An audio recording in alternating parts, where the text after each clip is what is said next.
খাগড়াছড়িতে বিএনপির প্রার্থী ওয়াদুদ ভূঁইয়ার মনোনয়নপত্র সংগ্রহ।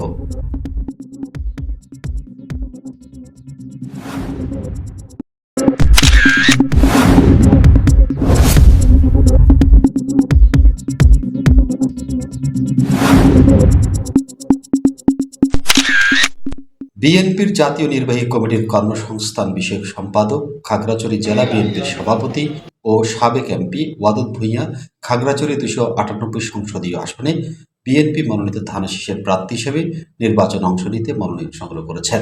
বুধবার 17 ডিসেম্বর দুপুরে খাগড়াছড়ি জেলা প্রশাসকের কার্যালয় থেকে ওয়াদুদ ভূঁইয়ার পক্ষে মনোনয়ন পেপার গ্রহণ করেন জেলা বিএনপির সাধারণ সম্পাদক এম এন আফসার।